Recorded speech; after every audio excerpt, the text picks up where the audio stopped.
What if I could share with you one of the worst moments of my professional life without fear of judgment or ridicule and without loss of respect? Could we learn together from my experience? CaseMatters, a podcast series created for Australian dental practitioners, intends to do just that, to create a shared experience where all points of view are explored to help empower safer practice. Hello, my name's Dr. Annalene Weston, dental legal consultant at Dental Protection, and I'm going to guide you through today's case entitled, Well, That's Not What ChatGPT Said. It's an unfortunate reality that we can't always control how patients perceive us or how they interpret the complexity of the work we do. Traditionally, patient questions were directed solely to clinicians and practitioners. Then came the era of Dr. Google, where online searches began to shape expectations and decisions. Now, we've entered a new phase altogether: AI-generated advice, opinions, and recommendations. Is this the kind of case we can all expect to encounter more frequently in the future? And while many people were involved in this case, and there are some conflicting views and opinions, which view is correct? All of them, or just some of them? And is there such a thing as the right point of view in this at all? Or could it perhaps be that everyone's a little bit right and a little bit wrong? We'll hear from the people involved and consider the final outcome to see what lessons can be learned. Dr. G had a busy inner-city practice where he predominantly provided cosmetic dental treatment. Many of his patients were either referred by friends and family or found Dr. G on social media. Ms. K found Dr. G on Instagram. She was extremely impressed with the amazing transformations and the before and after images that showcased Dr. G's work.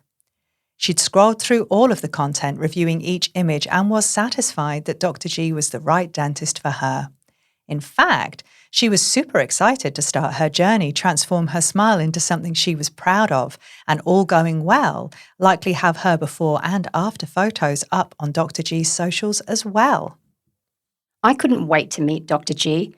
I'd seen his work on his socials, and I was excited to get started with my own transformation. When I met Dr. G, I wasn't disappointed. He was amazing, and we quickly hit it off. I explained that I was unhappy with the current appearance of my teeth, and he assured me that he would be able to help. When I met Miss K, she seemed upbeat, easygoing and excited. Many of my patients have expressed the same feelings of disappointment about their current smile and excitement about making a change. I was just happy that I could help Miss K achieve a smile that she would be proud of. To be honest, I thought Miss K's smile was fine, but she wasn't happy with it and wanted to make some improvements. She explained what she liked and didn't like about her teeth, all of which I noted. I took a scan of her teeth and sent it away with comments to my lab so that they could design a mock-up. When I returned to check the mocked-up veneers, I was so happy. They looked amazing, so I organised another appointment for a few weeks later to prepare my teeth for the veneers. So, as expected, Miss K loved the mocked-up version of her veneers, and she provided her verbal and written consent to proceed with treatment the following fortnight. However, when she came back for her appointment and reviewed the mock-up again, she said that it wasn't the same, that this was a different design than the one that she had agreed to.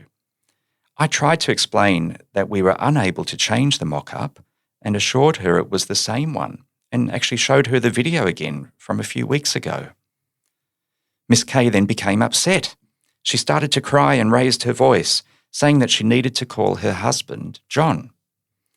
I convinced her to let me put the mock-up on for her, and I explained it wasn't the final result, and this way she could spend some time with it, show her family, and come back to me with any thoughts. Holy dooly, that was unexpected. Libby had been gushing over Dr. K's work for months, so when she came home and told me what happened, I was gobsmacked. She had a temporary version of her front teeth on, and I wasn't sure what she was on about because they were a big improvement on what she had. Anyway, she spent the night checking herself out in the mirror, and I told her they looked good.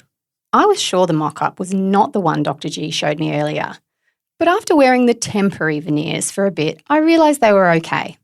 When I went back to Dr. G, my husband came with me, and we were both a bit surprised when Dr. G mentioned our last appointment and the possibility of a referral to a specialist, as the mocked-up version of the teeth was the best he could do. John and I both told Dr. G that it had all been a mistake and I was happy to continue with him. No need for referral, and John explained that I was just feeling a bit anxious. Okay. So when we went back to see Dr. K, he seemed a bit hesitant to continue based on what happened in the last appointment. I told him, look, I know Libby got a bit upset last time. She gets anxious sometimes. She loves your work, and she's usually really easygoing, and she's definitely not a picky person. When Miss K and her husband John came in, I explained that while I could modify and make small adjustments to the mock-up design, Miss K might want to actually consider specialist referral.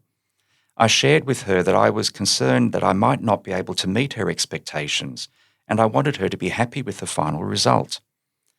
John and Miss K assured me that the previous appointment was just a bit of nerves, and after wearing the temps, she felt a bit embarrassed by her outburst. John actually went on to say that Miss K wasn't fussy or picky and by nature very easygoing. Against my better judgment, I agreed to continue with Miss K's treatment, and I think I really wanted to believe it was a non-issue. Because they were essentially happy with the mock-up, I made a few minor changes, which we all agreed on, took some pictures and a scan, all of which I then sent back to the lab. I received an email from Miss K later that day saying that she was extremely happy with the changes, that she loved my work, and was excited about her next appointment. Dr. G sent the modified mock-up to the lab, and when it came back, an appointment was made for Ms. K and her husband. When they returned, Dr. G again advised this final mock-up was the best he could do, and once they gave the go-ahead, any further changes would be difficult and/or impossible. Ms. K and her husband reviewed the new mock-up, confirmed they were exactly what Ms. K had envisaged, and Dr. G went about completing some minor enamel preparation, took a scan, and cemented the temporaries. When we tried the second mock-up in, Miss K was happy, John was happy, and to be honest, I just felt relief. I left them alone to chat, and on return, after they gave me the go-ahead, I prepared the teeth for the permanent veneers. We completed the treatment, inserted the temps, and took some photos. We spent some time at the end looking over the before and the afters, and they actually looked great. Phew! But about 4 days later, that's when the emails started. Well, at first it all looked good, but after a few days, I started to notice a few things I wasn't happy about. I went back to Dr. G's socials and looked over some of the images on the previous work and took screenshots of these images and my teeth. Yeah, not the same. And I mean, I had explained all this to Dr. G before we started. It hasn't been cheap, and I'm really not happy. I sent an email that highlighted the changes I wanted made.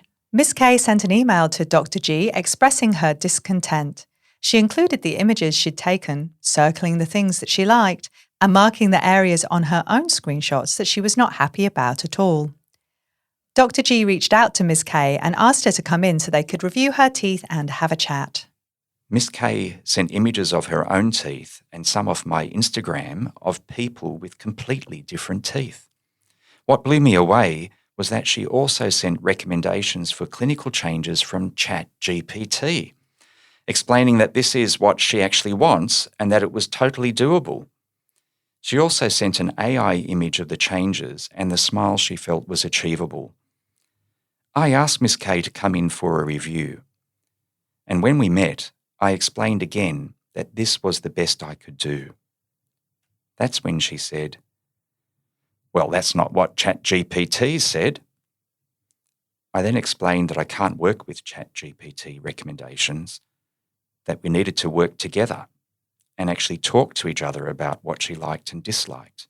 And I reminded her of our conversations about the difficulties associated with making any changes once the lab had fabricated the permanent veneers. That's when I had that awful feeling in my stomach, remembering my first red flag moment and thoughts about specialist referral, the one that I had pushed down and ignored when she returned with John and he had said, "She's not picky." Wow, so many red flags, and now the ChatGPT thing. Just wow. I advised Miss K that I felt that some of the changes she wanted to make were unachievable, at least in my hands. I explained that we should keep her in the temporary veneers and she should go and see a specialist to complete her treatment, because they are best placed to help her achieve the final result that she wants. I provided her with a number of specialists for her to choose from. I'm not going to a specialist. I'll find another dentist to complete my treatment, someone that I choose. What a waste of time. Some people just make things so difficult. I mean, how hard can it be? Even ChatGPT knows what to do and to get it right. Maybe I should have started there and taken these images with me. Actually, I'll take them with me to my new dentist. I just felt sick and wanted out. Thankfully, Miss Kay and I agreed on a refund, and she has chosen a new general dentist to complete her treatment. I've transferred all her records on so as to ensure the continuity of her care, but I'm still annoyed with myself. I should have listened to my own intuition. I saw that red flag waving at me like it was about to take off, and I just ignored it. Maybe I allowed my ego to get in the way. But that said, I am just so relieved that I only completed very minimal enamel prep, and we were ultimately able to agree to a refund and part ways amicably. Big red flag moments and huge lesson learnt. Don't ignore your inner voice when it's screaming at you that something is off or doesn't feel right. I won't be doing that again. Reminds me of that old saying, hindsight definitely is the best insight to foresight. And there you have it, the matter resolved, but perhaps not in a way that you think is fair. We'd love to hear your thoughts. I hope you enjoyed this edition of Case Matters. What will you take away from this case? We'd love to hear. The cases discussed in Case Matters are presented as an educational aid to dental protection members and to act as a risk management tool. They're based on issues arising in dental protection cases in Australia, and some facts have been altered to preserve confidentiality. If you like dental protection podcasts and you'd like to hear more, please subscribe and leave a review.